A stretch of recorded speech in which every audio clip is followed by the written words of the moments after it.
Hello friends, Karnomics YouTube online channel में आपका स्वागत है। मैं हूं डॉक्टर अक्षता। आज से लॉकडाउन 4.0 शुरू हो गया है, लेकिन मैं उम्मीद करती हूं कि आप लोग बिल्कुल भी निराश नहीं होंगे, क्योंकि हम आपके साथ लगातार बने हुए हैं डेली करंट अफेयर सीरीज़ को लेकर। तो आज हम बात करने वाले हैं 37 पार्ट पर। हाँ जी, तो बिल्कुल भी निराश होने की ज़रूरत नहीं है। यदि आपने अभी तक हमारे चैनल को सब्सक्राइब नहीं किया है तो हमारे चैनल को सब्सक्राइब कर लीजिए। इसके साथ साथ आप हमें टेलीग्राम, इंस्टाग्राम, फेसबुक पर भी ज्वाइन कर सकते हैं। इसके बाद हम आगे बात करते हैं आज के मुख्य टॉपिक्स के बारे में। तो हमेशा की तरह हम शुरुआत करेंगे आज के क्वेश्चन से। उसके बाद हम आज से शुरू होने वाले लॉकडाउन 4.0 को पढ़ेंगे। फिर जो पश्चिम बंगाल में बना साइक्लोन एम्फान है, इसको भी हम डिटेल में देखेंगे, क्योंकि ये बहुत ज़्यादा चर्चा में है और इसको लेकर क्वेश्चन आ सकता है। उसके बाद हम बात करेंगे light weight carbon batteries form के बारे में। ये भी इम्पॉर्टेंट है और साइंस एंड टेक का आपका एक टॉपिक है। उसके बाद हम बात करेंगे ऑपरेशन रैप स्पीड की, क्योंकि अमेरिका ने इसको शुरू किया है और वो भी कोविड-19 से लड़ने के लिए। उसके बाद हम देखेंगे कि वर्ल्ड बैंक ने हमें 1 बिलियन का पैकेज दिया है, हमें ऋण सहायता दी है, और ये मुख्यतः किस लिए दी गई है उसको भी हम डिटेल में यहाँ पर पढ़ेंगे। ठीक है, इससे पहले हम देखते हैं आज का क्वेश्चन। हाँ जी, आज का क्वेश्चन है खेल पुरस्कारों से लेकर। हमने पूछा है कि खेल पुरस्कारों के संदर्भ में निम्न कथन आपको दिए गए हैं।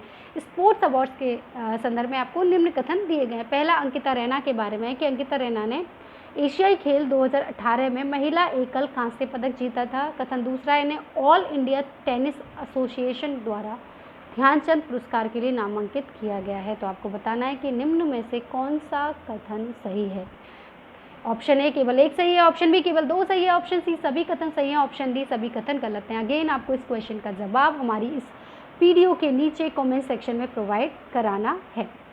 हालांकि हम बहुत ज़्यादा उत्साहित होते हैं और बहुत ज़्यादा प्रेरित होते हैं जब आप रेगुलरली हमारे क्वेश्चन का आंसर करते हैं। आइए अब हम देखते हैं जो हमने इससे पहले वाली सीरीज़ में क्वेश्चन पूछा था। इस क्वेश्चन हमने पूछा था डाइमर भाषा बांध को लेकर, और मैं बहुत ही ज़्यादा खुश हूँ कि बहुत सारे स्टूडेंट्स ने इसका सही जवाब दिया। यहाँ पर मैं नाम लेना चाहूँगी पारुल टीबरा का। इन्होंने बड़ा डिटेल में आंसर प्रोवाइड कराया है और ये रेगुलरली हमारे क्वेश्चंस का जवाब देती हैं। आपका आंसर बिल्कुल सही है। हाँ जी, हमारा क्वेश्चन था डाइमर भाषा बांध को लेकर कि डाइमर भाषा बांध के संदर्भ में निम्न कथन दिए गए हैं। पहला, चीन और पाकिस्तान द्वारा इस प्रोजेक्ट पर हस्ताक्षर की गई, ये कथन बिल्कुल सही है। उसके बाद था प्रोजेक्ट को चीन ने 2010 में मंजूरी दी, तो ये बिल्कुल गलत है, क्योंकि इस प्रोजेक्ट को चीन ने नहीं बल्कि किसने मंजूरी दी यहाँ पर? पाकिस्तान ने। हालांकि दी तो 2010 में, लेकिन पाकिस्तान ने दी। कथन तीसरा था इस प्रोजेक्ट में 210 मेगावाट की जल विद्युत परियोजना का निर्माण शामिल है। जी नहीं, ये 210 नहीं बल्कि 21 है। फिलहाल 21 मेगावाट की जल परियोजना का निर्माण इसमें शामिल किया गया है। तो इसमें पूछा गया कि कौन सा कथन गलत है या सत्य है, तो इसका सही आंसर क्या होगा?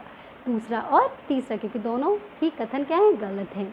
तो ऑप्शन बी इसका बिल्कुल करेक्ट आंसर है। देखिए, इस तरीके के क्वेश्चन ही जो बड़े कन्फ्यूजिंग होते हैं, बड़े आसपास कहीं हमें लगते हैं, तो इसी तरीके के क्वेश्चन जो हैं एग्ज़ाम में आ जाते हैं। हमें बहुत ही माइंड को सेटल करते हुए जो है वो एग्ज़ाम में आंसर करना होता है। हाँ जी, अब मैं बात करती हूँ इस डाइमर भाषा बांध के बारे में। थोड़ा डिटेल में इसको हम देख लेते हैं, क्योंकि ये काफ़ी इंपॉर्टेंट हो गया है। क्यों इंपॉर्टेंट हो गया है? क्योंकि ये जो डाइमर भाषा बांध है वो पाक ऑक्यूपाइड कश्मीर से होकर निकलता है। देखिए, क्योंकि है क्या कि यहाँ जो है तिब्बत में, चाइना में जो पड़ता है, वहाँ से सिंधु नदी आती है मानसरोवर से, और ये पीओके में होते हुए यहाँ पर अरब सागर में जाकर गिर जाती है। और ऐसी स्थिति में यहाँ पर गिलगित बाल्टिस्तान के हिस्से में जो है डाइमर भाषा बांध बनाया जा रहा है। तो अपने आप में ये जो बांध है वो काफ़ी कहना चाहिए कि विरोधी कॉन्सेप्ट को प्रस्तुत करता है। तो यहाँ से क्वेश्चन जो है आपको बन सकते हैं। यहाँ पर क्वेश्चन ना केवल एनालिटिकल फॉर्म में आ सकते हैं, बल्कि इसमें से जो क्वेश्चन है आपसे वो फैक्चुअल क्वेश्चन भी पूछे जा सकते हैं। तो हम इसका दोनों पार्ट यहाँ पर देखेंगे, एनालिटिकल पार्ट भी देखेंगे और इसका फैक्चुअल पार्ट भी देखेंगे। इसका फैक्चुअल पार्ट ये कहता है कि ये पीओके में डाइमर भाषा बांध बनाया जा रहा है, ये भाषा है। उसके बाद चीन का राज्य संचालित चीन पावर और पाकिस्तान सेना के वाणिज्य निकाय फ्रंटियर्स वर्कर्स ऑर्गेनाइजेशन ने इस डैम के निर्माण के समझौते पर हस्ताक्षर किए। किसने किए? एक तो जो चीन की स्टेट गवर्नमेंट की एक चीन पावर कंपनी है उसने, प्लस पाकिस्तानी सेना की जो कमर्शियल एक ऑर्गेनाइजेशन है फ्रंटियर वर्कर्स, उसने जो है लगभग 5.85 बिलियन के इस समझौते पर हस्ताक्षर किए हैं। ये जो डैम होगा, ऐसा कहा जा रहा है कि दुनिया का सबसे ऊंचा कंस्ट्रक्टेड बांध होगा। लगभग 272 मीटर की ऊंचाई पर ये जो है बनाया जा रहा है। और ये जो डैम है वो उत्तरी गिलगिट बाल्टिस्तान क्षेत्र में सिंधु नदी पर बनाया जा रहा है। तो देखिए, क्वेश्चन आपसे पूछा जा सकता है कि कंसीडर द फॉलोइंग स्टेटमेंट, जिसमें से आपसे कुछ स्टेटमेंट दे दिए, है ना। पहला, ये पीओके में पड़ता है, या फिर इसमें जो है चीन की ये वाली कंपनी और पाकिस्तान की ये वाली कंपनी इसमें इन्वॉल्व है, या ये जो है वो दुनिया का सबसे ऊंचाई पर खड़ा होने वाला बांध हो सकता है, ये सिंधु नदी पर बनाया जाएगा। सिंधु की जगह कुछ चेनाब दे दिया, झेलम दे दिया, कुछ भी दिया जा सकता है। प्लस 21 मेगावाट की जल विद्युत परियोजना का निर्माण और इसमें अन्य प्रोजेक्ट शामिल किए गए हैं। इसे पाकिस्तान ने 2010 में मंजूरी दी थी। हालांकि 2010 में जब पाकिस्तान ने इस प्रोजेक्ट को मंजूरी दी तो भारत ने इसका विरोध किया, जिसके कारण जो भी इंटरनेशनल ऑर्गेनाइजेशंस थी, इंटरनेशनल एजेंसीज थी जो इस प्रोजेक्ट के लिए पैसा देने वाली थी, उन्होंने मना कर दिया कि अब हम इस प्रोजेक्ट के लिए पैसा नहीं देंगे, क्योंकि भारत का कहना था कि भारत का जो क्षेत्र है और ये जो है उस पर बनाया जा रहा है, भारत की संप्रभुता को जो है से खतरा उत्पन्न होता है। ठीक है, उसके बाद जैसे हम आगे आते हैं तो हम देखते हैं कि ये जो डायमर भाषा प्रोजेक्ट है वो किस तरीके से जो है वो उसका निर्माण किया जा रहा है। देखिए, पहली बात तो चीन का हमें पता है कि चीन का जो चीन पाक इकोनॉमिक कॉरिडोर है वो इस डायमर भाषा जो बांध है, डैम है, उसको इस चीन पाक इकोनॉमिक जो कॉरिडोर है उसमें शामिल करना चाहता है। देखिए, ये कॉरिडोर है जो कि चीन बना रहा है और ये आपको पता है कि पीओके से गुजर रहा है। देखिए, यहाँ पर ये पीओके से गुजर रहा है, बिल्कुल क्लियर है। तो यहाँ पर जब ये सिंधु नदी इधर से आती है और यहाँ से यूँ निकल जाती है तो यहाँ पर जो है ये बांध बना रहा है। ठीक है, तो इससे देखिए भारत की संप्रभुता को खतरा है। हालांकि ये चीन का अपना स्वार्थ सिद्धि हो रही है यहाँ पर कि चीन के लिए जो है ये काफ़ी जो है उसके गलियारे को काफ़ी मतलब बहुत ज़्यादा जो है वो एक पॉजिटिव स्टैंड देगा, लेकिन उस हिसाब से ये भारत की संप्रभुता को खतरा है। चीन बिल्कुल भारत के माथे पर आकर बैठ जाएगा, या जो पाकिस्तान है बिल्कुल भारत के सिर पर कब्जा कर लेगा। इस प्रकार अगर चलता रहा तो इसमें कहीं कोई दोराहे नहीं है कि चीन और पाकिस्तान जो है मिलकर इस पीओके में कोई एक और भी गलत साजिश कर सकते हैं। आतंकवादी घटनाओं को जो है वो यहाँ पर बहुत ज़्यादा कहना चाहिए कि बल मिल सकता है। तो ऐसी स्थिति में भारत का विरोध बिल्कुल जायज़ है और भारत अपनी इसे बिल्कुल भारत की संप्रभुता के लिए खतरा माना जाएगा और भारत को जो है वो बिल्कुल भी जो है इस बांध को बनने नहीं देना चाहिए। ठीक है, उसके बाद जैसे हम आगे आते हैं तो हम देखते हैं, देखिए ये हमने थोड़ा सिंधु नदी को यहाँ पर लिया है। उसके बाद हम आगे आते हैं तो हम देखते हैं कि इसको और थोड़ा सा और क्लियर कर लेते हैं। देखिए, ये जो है ये डायमर भाषा डैम यहाँ पर बन रहा है, क्लियर है। यानी मैंने कहा कि यहाँ पर जो है ये हमारा भारत है, ये जो बाउंड्री खींची हुई है उसके आगे जो है ये पीओके है, यहाँ पर डायमर भाषा डैम बन रहा है इधर, ये बॉर्डर पर है चाइना के और इंडिया के उस पर। ठीक है, पीओके वाले क्षेत्र में जो कि गिलगिट बाल्टिस्तान का क्षेत्र है और यहीं से जो है वो इकोनॉमिक कॉरिडोर चाइना पाक इकोनॉमिक कॉरिडोर जो है वो यहाँ से होकर निकलता है। तो ऐसी स्थिति में हाँ, भारत को ये जो समझौता है बिल्कुल भी मंजूर नहीं होगा। ठीक है, इसका एनालिटिकल पार्ट यही है कि भारत ने बांध के निर्माण पर बार बार आपत्ति जताई है, क्योंकि ये भारतीय क्षेत्र में आता है और अगर बांध का निर्माण हुआ तो पहली बात कि लद्दाख में पानी की कमी हो सकती है, प्लस बांध का 200 वर्ग किलोमीटर का जो जलाशय है कराकोरम राजमार्ग के 100 किलोमीटर तक बह सकता है और 35,000 से अधिक लोगों के गांव खेत सब कुछ गायब हो जाएंगे। तो बहुत ज़्यादा जो है ये नुकसानदायक हो सकता है भारत के लिए। पाकिस्तान का निर्णय न केवल भारत की संप्रभुता का भी उल्लंघन है बल्कि एक पारिस्थितिकी आपदा भी हो सकती है, क्योंकि ऐसा माना जाता है कि इस क्षेत्र में औसतन जो है वो एक महीने में 300 के आसपास भूकंप आते हैं और इस तरीके से जब बांध बनाया जाएगा, खुदाई और ये चीज़ें होंगी तो इस चीज़ की प्राकृतिक आपदाओं की जो समस्या है और ज़्यादा बढ़ जाएगी। तो ऐसी स्थिति में भारत जो है उसको ये डायमर भाषा बांध बिल्कुल भी बनने देना नहीं चाहिए एटलीस्ट। ठीक है, ये हमारा एनालिटिकल पॉइंट ऑफ व्यू है, क्योंकि आपसे क्वेश्चन पूछा जा सकता है कि भारत जो है वो उसको इस स्थिति में क्या कदम उठाए जाने चाहिए ना, इंटरनेशनल ऑर्गेनाइजेशंस के पास जाना चाहिए या कोई या युद्ध की घोषणा कर देनी चाहिए या फिर ऐसी स्थिति में जो है उसे डिप्लोमेसी नीति का कूटनीति का प्रयोग करना चाहिए ये किस तरीके से जो है भारत को काम करना चाहिए, इस तरीके के क्वेश्चन जो हैं इस जो है उसमें से बन सकते हैं। आइए अब हम बात करते हैं आज की अपनी अगली न्यूज़ के ऊपर, क्योंकि मैं उम्मीद करती हूँ कि डाइमर भाषा वाला जो ये पूरा पॉइंट है आपको बिल्कुल क्लियरली समझ में आएगा, कहाँ पर बन रहा है, क्या हो रहा है, कहाँ से गुजरेगा, कौन इसके लिए जो है वो जिम्मेदार हो सकता है, भारत को क्या कदम उठाए जाने चाहिए। इस तरीके से हमने सारी जो डिटेल है यहाँ की ले ली है। अब हम बात करते हैं अपनी अगली न्यूज़ के ऊपर, जो कि लॉकडाउन 4 को लेकर है। हाँ जी, हमें पता है कि आज से यानी 18 तारीख से 31 मई तक लॉकडाउन 4 लग गया है। इस लॉकडाउन 4 में भारत को 5 जोनों में बांटा गया है। पहला जोन आपका कंटेनमेंट जोन है, बफर जोन है, रेड जोन है, ग्रीन जोन है और ऑरेंज जोन है। हाँ जी, 5 जोन है हमारे पास। कंटेनमेंट बफर जोन जो है वो रेड और ऑरेंज जोन के भीतर ही होंगे और इनका जो निर्धारण है वो जिला प्रशासन करेगा। तो ये किसको दिया गया है काम? जिला प्रशासन को। क्योंकि देखिए इसमें से क्वेश्चन आपके पास बहुत बनेंगे, आप मान के चलिए, गारंटी है कि इसमें से लॉकडाउन में से क्वेश्चन आपके पास 100% बनकर आएगा और बड़ा क्वेश्चन बनेगा। पूछा जा सकता है कि लॉकडाउन का संचालन किस तरीके से हुआ, लॉकडाउन के तहत जो है सरकार ने क्या क्या सावधानियां बरती जिसके तहत मज़दूरों को बहुत ज़्यादा हानि या नुकसान उठाना पड़ा, या लॉकडाउन को आप समझाइए कि लॉकडाउन जो है किस तरीके से हुआ, उसकी क्या फ्रेमिंग रही, गवर्नमेंट की क्या योजनाएं रही, किस तरीके से उन्होंने चीज़ों को डिवाइड किया, किस तरीके से इस बीमारी से जो है वो सरकार ने मतलब निजात पाई। क्योंकि एक टाइम के बाद ये क्वेश्चन तो आपसे आने ही वाला है, तो हमें इसके बारे में एक एक डिटेल जो है बड़ी बारीकी से गहराई से पता होनी चाहिए। हालांकि लॉकडाउन 2.0 के बारे में हमने पहले एक वीडियो बनाई है जिसमें सर ने आपको बहुत ही डिटेल में जो है इसको समझाया, तो आप उस वीडियो को भी अच्छे से देखें।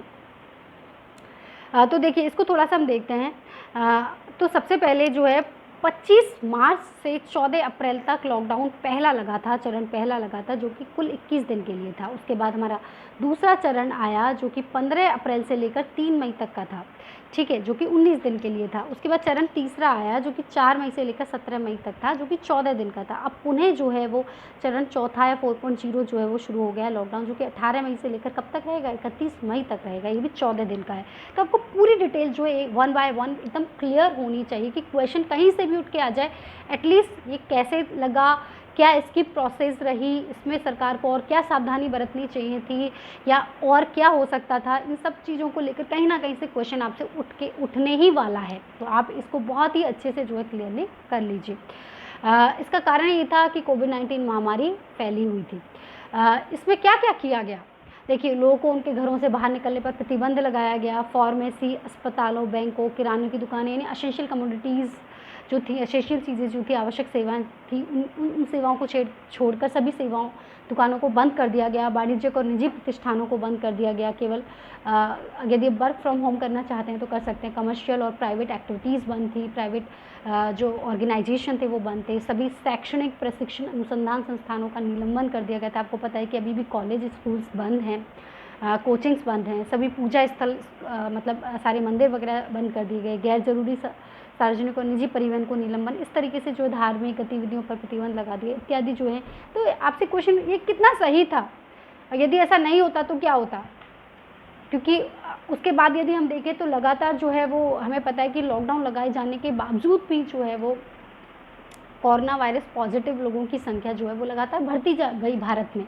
तो क्वेश्चन आपसे आ सकता है कि लॉकडाउन जो है भारत में किया गया 4 चरणों में, क्योंकि अभी तो फिलहाल चौथा चरण है, तो चौथे चरण की बात कर रहे हैं कि 4 चरणों में किया गया। उसके बावजूद भी जो है वो लगातार कोरोना वायरस कोविड-19 के पॉजिटिव लोगों की संख्या लगातार बढ़ती रही। तो ये जो है वो किस तरीके से काम हुआ और यदि जो है ये कितना सक्सेसफुल रहा लॉकडाउन, तो इन सबको क्वेश्चन जो है, इस तरीके के क्वेश्चन जो है एनालिटिकल फ्रेमिंग में आपको बन सकते हैं। तो देखिए, ये एक तरीके से जो है आपको यहाँ पर एक छोटी सी फ्रेमिंग दी जा रही है और आपको अपने आप को बहुत ही ज़्यादा एक्सप्लोर करके जो है इस क्वेश्चन का आंसर डेवलप करना है कि इतना सब कुछ होने के बावजूद भी क्या ऐसा हो सकता था कि कोरोना वायरस पॉजिटिव की संख्या नहीं बढ़ती, या फिर ऐसा होना चाहिए था कि किस तरीके से जो है वो अगर नहीं होता तो और ज़्यादा जो है लोग पॉजिटिव होते, और ज़्यादा समस्या गंभीर होती, अमेरिका जैसी स्थिति भारत में देखने को मिलती। तो इस तरीके की जो है चीज़ें यहाँ पर बन सकती हैं,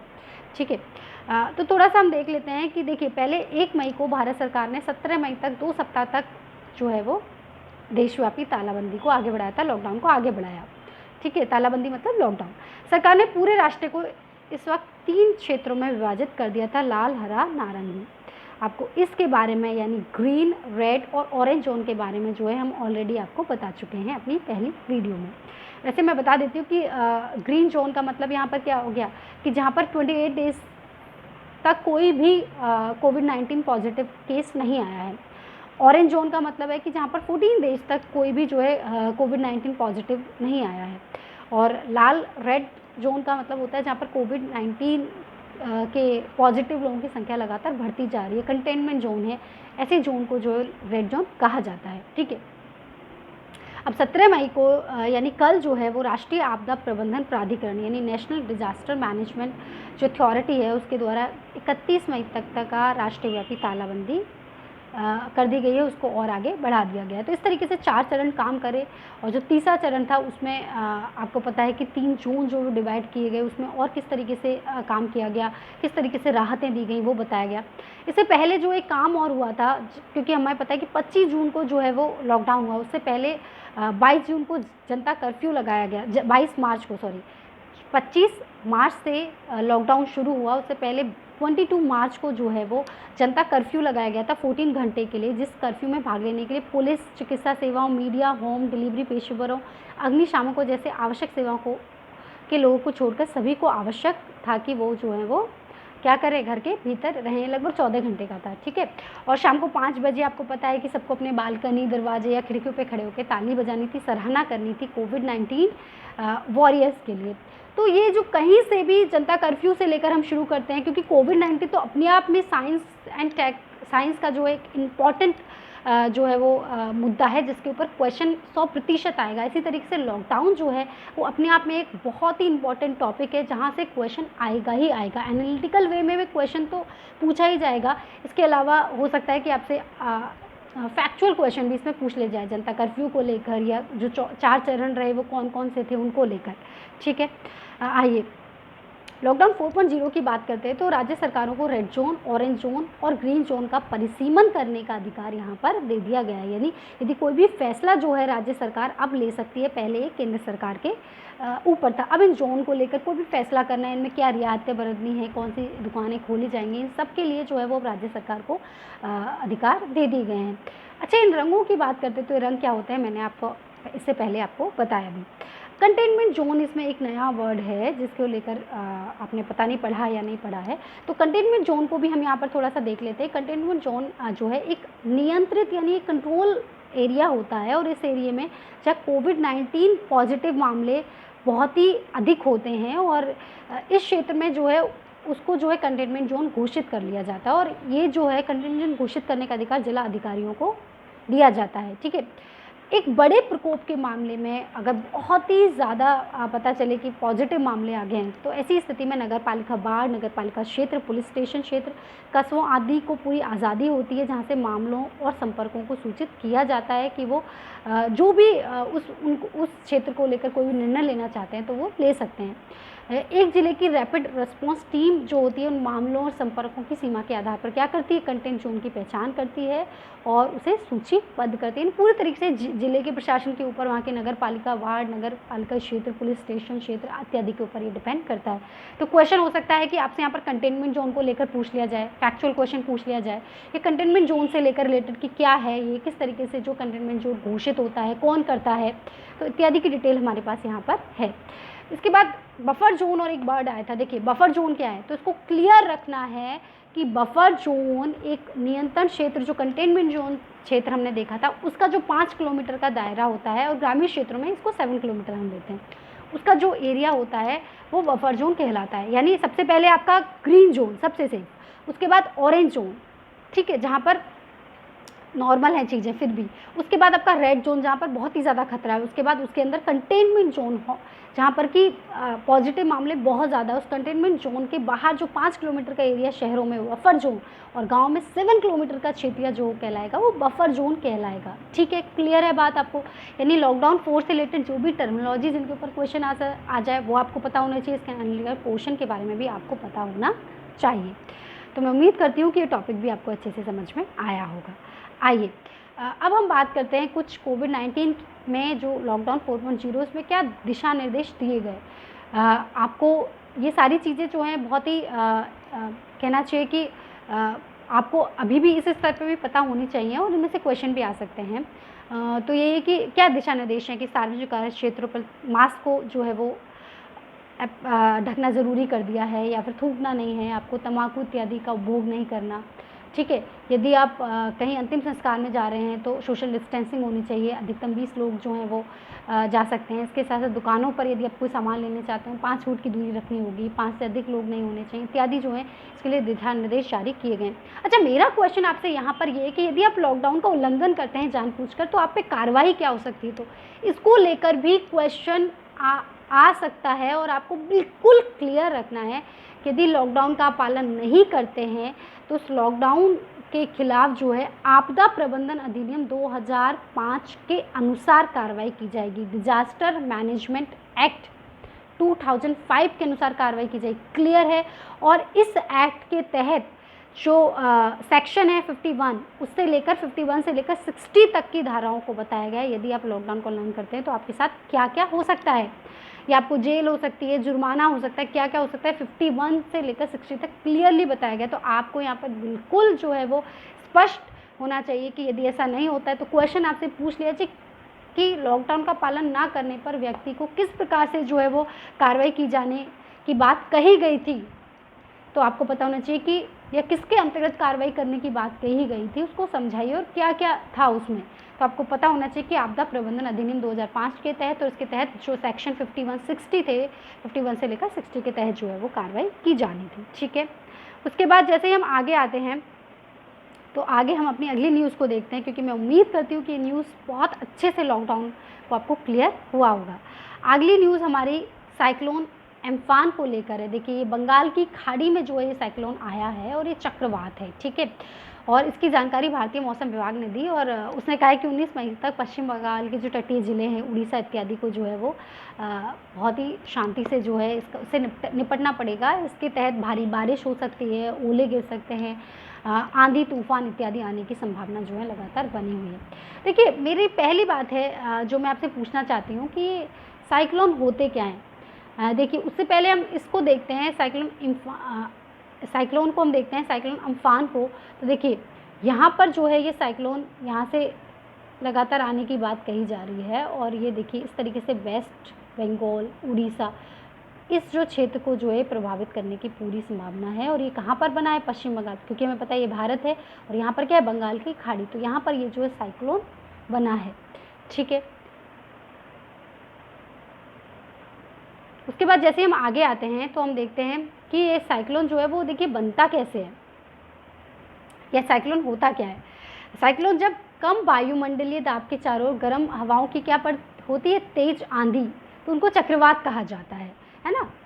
उसके बाद दोनों गोलार्धों के चक्रवाती तूफानों में अंतर होता है, मतलब उत्तरी गोलार्ध यानी नॉर्थ की यदि हम बात करते हैं तो नॉर्थ में और साउथ में दोनों में अलग होता है। तो उत्तरी गोलार्ध में जो चक्रवात आते हैं, साइक्लोन आते हैं, वो घड़ी की सुइयों के विपरीत, यानी यदि आपको पता है कि घड़ी कैसे चलती है ऐसी, तो ये कैसे आते हैं? विपरीत दिशा में, ठीक है। तो ऐसे ऐसे ऐसे ऐसे बनेगा, ठीक है, ऐसे ऐसे बनेगा चक्रवात। वहीं यदि हम यानी काउंटर क्लॉकवाइज यदि हम दक्षिणी गोलार्ध की बात करते हैं तो उसमें घड़ी की सुइयों की दिशा में, नहीं क्लॉकवाइज। तो यहाँ पर कैसे बनता है साइक्लोन? ऐसे बनता है, ऐसे बनता है। उसकी तरीके से जो है वो साइक्लोन या चक्रवात आते हैं, ठीक है। भारतीय उपमहाद्वीप के आसपास जो उठने वाले तूफान होते हैं वो घड़ी चलने की दिशा में आगे बढ़ते हैं, ठीक है। तो आपने देखा कि यहाँ पर जो चक्रवात आगे बढ़ रहे हैं वो कैसे बढ़ रहे हैं? यहाँ पर देखिए घड़ी की सुइयों की दिशा में यहाँ पर, और ये बढ़ते बढ़ते देखिए यहाँ पर ये जो बढ़ते बढ़ते बढ़ते बढ़ते उड़ीसा और पश्चिम बंगाल तक क्या है? हानि पहुँचाने वाला है, ठीक है। तो भारत में हमने देखा कि भारत में जो है वो उपमहाद्वीप के आसपास आने वाले तूफान घड़ी के चलने वाली दिशा में आगे बढ़ते हैं, क्लियर है। और इन चक्रवात की उत्पत्ति तब होती है जब नम हवा के ऊपर उठने से गर्मी पैदा होती है। हमें पता है कि जब क्या होता है कि टेम्परेचर बहुत हाई होता है और वायुदाब क्या होता है? कम, यानी टेम्परेचर तो आपका क्या होगा? हाई, और वायुदाब क्या होगा? कम। तो इन दोनों के कारण ही क्या होता है कि चक्रवात उत्पन्न होता है। तो यहाँ पर कहते हैं कि जब समुद्री तापमान लगभग 27 डिग्री से ज़्यादा चला जाता है तब जो है ये इस तरीके के चक्रवात जो है उत्पन्न होते हैं। तो हम देखते हैं कि नम हवा ऊपर उठती है और उससे गर्मी पैदा होती है, जिसके फलस्वरूप नम हवा में जो भी जलवाष्प होता है यानी पानी होता है, ठीक है, जो मॉइस्चर होता है उसका संघनन होता है, बादल बनते हैं और तूफान आते हैं, ठीक है। और इसको थोड़ा डिटेल में देखें। देखिए सबसे पहले हम देख लेते हैं, क्योंकि आपसे क्वेश्चन यहाँ पर आ सकता है कि अम्फान जो नाम दिया गया है वो किसके द्वारा दिया गया, थाईलैंड के द्वारा दिया गया है। और ये जो अम्फान तूफान है वो इस साल का पहला चक्रवाती तूफान है। उष्णकटिबंधीय चक्रवात या ट्रॉपिकल जो साइक्लोन होते हैं वो 30 डिग्री उत्तरी अक्षांश से लेकर यानी लैटिट्यूड से लेकर 30 डिग्री दक्षिणी अक्षांश के बीच पैदा होते हैं। यानी जब हम बात करते हैं तो ये कहाँ पर पैदा होते हैं, ये 30 डिग्री यहाँ पर उत्तरी अक्षांश से लेकर 30 डिग्री इनके बीच में जो है ये पैदा होते हैं, दक्षिणी अक्षांशों के बीच में पैदा होते हैं, ठीक है ना, लैटिट्यूड के बीच में पैदा होते हैं। इसके लिए ऊपरी जो सतह का तापमान है, समुद्री सतह का जो तापमान है वो 27 डिग्री से ज़्यादा नहीं होना, 27 डिग्री से ज़्यादा होना चाहिए। इसके साथ साथ कॉरियोलिसिस बल भी होना चाहिए, ऊपर चलने वाली हवा क्या होनी चाहिए, ना के बराबर होनी चाहिए, तभी जो है इस तरीके के चक्रवात पैदा होते हैं। हिंद महासागर की यदि हम बात करते हैं, देखो क्योंकि क्वेश्चन आता है कि अम्फान नाम इसको दिया किसने है, तो हिंद महासागर या कैसे देते हैं, तो हिंद महासागर क्षेत्र के 8 देश हैं जिनमें बांग्लादेश, भारत, मालदीव, म्यांमार, ओमान, पाकिस्तान, श्रीलंका और थाईलैंड है। और ये एक साथ मिलकर आने वाले चक्रवातों के नाम क्या करते हैं, तय करते हैं। और जैसे कि भारत ने मेघ, सागर, वायु इत्यादि तूफानों का नाम शुरू जो है वो रखा है। तो यहाँ पर बहुत ही क्लियर है कि तूफान पहली बार चक्रवाती तूफान बनते कैसे हैं। देखिए सबसे पहले 30 डिग्री से लेकर, देखिए बनते कैसे हैं, सबसे पहले हमने कहा कि 30 डिग्री उत्तरी अक्षांश से लेकर 30 डिग्री दक्षिणी अक्षांश के बीच में बनते हैं। इसके बाद यदि हम आगे आते हैं तो हम देखते हैं कि ये जो है वो किस तरीके से समुद्री सतह का तापमान 27 डिग्री से अधिक हो जाता है, प्लस ये कॉरियोलिसिस बल होता है और हवा ना के बराबर होती है तब, और ये कैसे क्लॉक वाइज जो है वो समुद्री तूफान बनते हैं। तो इस तरीके से जो है ये बनते हैं और इसमें तेज़ हवाएं, आंधी, तूफान इत्यादि आती हैं। तो हाँ, यहाँ पर किस तरीके से बना, किसने इसका नाम दिया और क्या क्या डिटेल जो हो सकती थी वो हमने यहाँ पर आपके साथ साझा की। मैं उम्मीद करती हूँ ये भी आपको बहुत अच्छे से जो है वो समझ में आ गया होगा टॉपिक। उसके बाद हम बात करते हैं light weight carbon batteries form की। देखिए CSIR advance material process research institute Bhopal के द्वारा जो है इसे बनाया गया है और इसमें जो इंस्पायर फैकल्टी अवॉर्डीज़ थे उन वैज्ञानिकों ने जो है इसको बनाया है। और ये एक हल्का कार्बन फॉर्म है क्योंकि लेड एसिड बैटरी में लेड ग्रेड की जगह ले सकता है। क्योंकि ये क्विक न्यूज़ है, इनमें से एनालिटिकल कुछ नहीं होता है, लेकिन फैक्चुअल क्वेश्चन यहाँ पर आपसे पूछा जा सकता है, ठीक है। उसके बाद यदि हम आगे आते हैं तो हम देखते हैं कि ये लेड एसिड बैटरी होती क्या है। देखिए रिचार्जेबल बैटरी होती है और इसका जो आविष्कार है वो 1859 में फ्रांसीसी भौतिक वैज्ञानिक गैस्टन प्लॉन्ट ने किया था। भार में अधिक होती हैं और जंग का लगना जैसी इसमें समस्याएं रहती हैं और इसका अभी वर्तमान में ऑटोमोबाइल घरों में इस्तेमाल किया जाता है। यदि ऐसी स्थिति में यदि हमें कोई ऐसा सब्स्टिट्यूट मिल जाए जो भार में भी कम हो, जिसमें इस तरीके की समस्याएं ना देखनी पड़े, तो ऐसा जो हमारे सामने आ रहा है वो हल्का कार्बन फॉर्म है। इसका घनत्व कम होता है, ये जल में घुलनशील होता है, किफ़ायती होता है और लेड एसिड बैटरी में लेड ग्रेड की जगह ले सकता है। यानी जहाँ पर ये जो प्रॉब्लम हमें इस लेड एसिड बैटरी में देखने को मिली थी, ये जो प्रॉब्लम है इसमें नहीं रहेंगी। तो क्या होगा कि अब जो हल्का कार्बन फॉर्म है उसका हम यूज़ कर पाएंगे और अच्छा जो है इसका रिजल्ट रहेगा। इसका सकारात्मक पहलू यही रहेगा कि कार्बन फॉर्म बनाने में लगने वाला कच्चा माल आसानी से उपलब्ध हो जाएगा। ये गैर विषाक्त होता है, बनाने में भी आसान होता है, हमें पता है, और दूरस्थ इलाकों में उपयोग इसको किया जाता है जहाँ बिजली आपूर्ति कम होती है। क्योंकि हल्का है, इसको हम आसानी से जो है इसका उपयोग, ऐसी बैटरी का उपयोग जो है वो कर सकते हैं। और कार्बन हमें पता है, कार्बन की कोई कमी नहीं है, इजीली जो है हम इसे प्राप्त कर सकते हैं।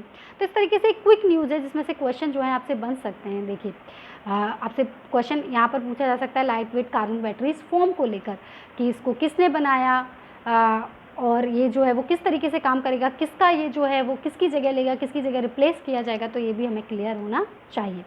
अब हम बात करते हैं ऑपरेशन रैप स्पीड की। इस ऑपरेशन को अमेरिका ने शुरू किया है और ये $10 बिलियन का जो है ये ऑपरेशन है। देखिए अमेरिकी राष्ट्रपति हैं डोनाल्ड ट्रंप, जिन्होंने साल के अंत तक कोरोना वायरस वैक्सीन बनाने के रॉप स्पीड ऑपरेशन की घोषणा की। उन्होंने कहा है कि हम साल के अंत तक क्या बना लेंगे, कोरोना वायरस की वैक्सीन बना लेंगे और इसको हम साथ मिलकर काम करेंगे इस परियोजना में। उन्होंने इसीलिए जल्दी से जो है रिसर्च हो सके, इसके लिए उन्होंने 14 जो वैक्सीन उम्मीदवार यानी जो वैक्सीन बनाने के लिए बात कर रहे हैं उनको जो है इसमें शामिल करने की बात कही है। क्लियर ऑपरेशन रैप स्पीड किससे रिलेटेड है, अमेरिका से, कितनों का है, $10 बिलियन का है।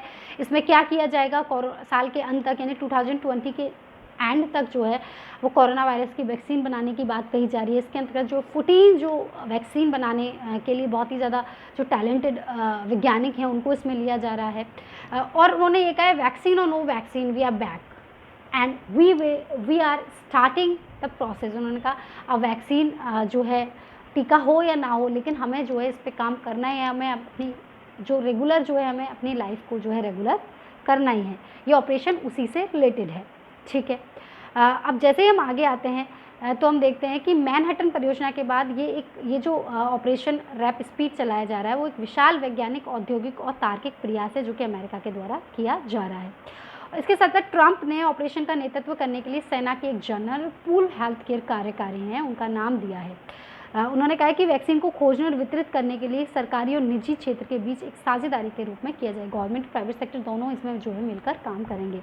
इसमें जो पहला जो व्यक्ति होगा वो होगा मोनसेफ सलोई, जो पहले फार्मास्यूटिकल दिग्गज ग्लैक्सो स्मिथ क्लीन में वैक्सीन डिवीज़न का नेतृत्व करते थे। उसको लीडरशिप उसको बना रहे थे, उस मिशन का उन्होंने नेतृत्व किया हुआ है, उसको लीड किया हुआ है। इसके साथ साथ जनरल गुस्तावे परना जो कि सेना के जनरल हैं अमेरिका के, जो कि को भी इसमें मुख्य जो परिचालन अधिकारी है वो इसमें बनाया गया, ऑपरेटिंग जो अथॉरिटी है वो उनको बनाया गया। इस तरीके से ऑपरेशन रैप स्पीड पूरी तरीके से अमेरिका से जुड़ा हुआ है और इसके अंतर्गत जो है बहुत ही वैक्सीन बनाने के लिए बहुत ही जो है वो तीव्र गति से काम हो रहा है। ये पूरे विश्व के लिए जो है अपने आप में बहुत ही अच्छी बात है। हालांकि यहाँ पर अमेरिका के राष्ट्रपति के द्वारा ये भी घोषणा की जा रही है कि ये जो काम है हम साझेदारी से करेंगे और पूरे मानव हित को ध्यान में रखकर जो है ये काम किया जाएगा। उसके बाद जैसे हम आगे आते हैं तो हमारा लास्ट और जो इम्पॉर्टेंट टॉपिक है वो ये है कि वर्ल्ड बैंक ने भारत को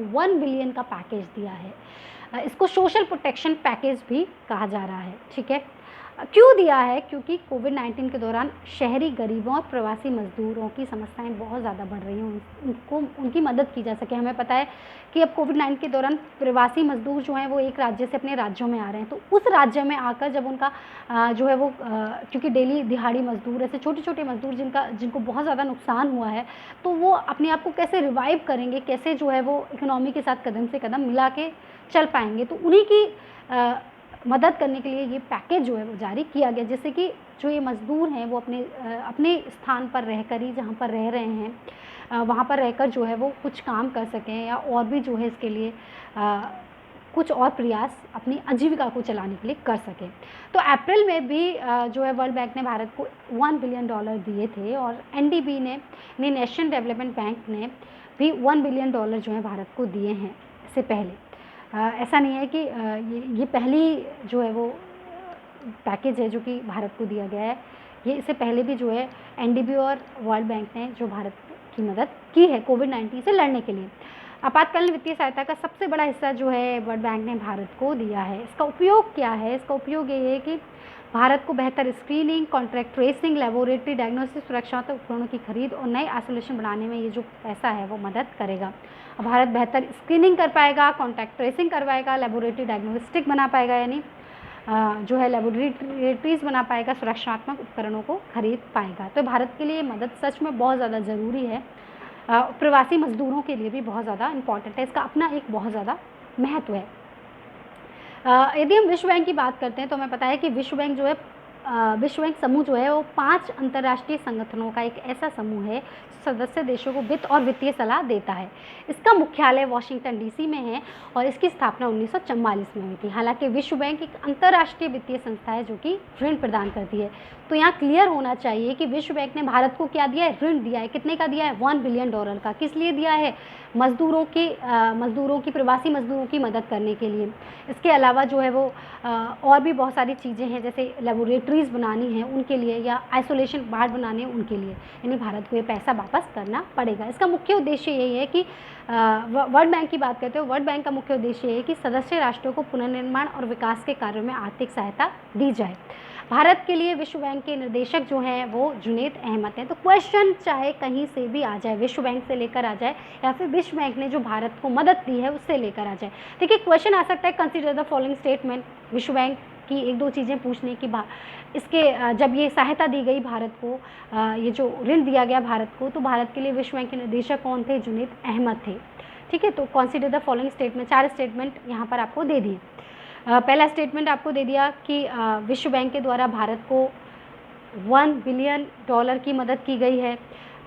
स्टेटमेंट आपको दूसरा दे दिया कि ये जो विश्व बैंक के द्वारा मदद की गई है भारत की, वो भारत को बेहतर screening, contact tracing, laboratories, diagnostic सुरक्षा उपायों की खरीद के लिए, नए आइसोलेशन वार्ड बनाने के लिए दी गई है।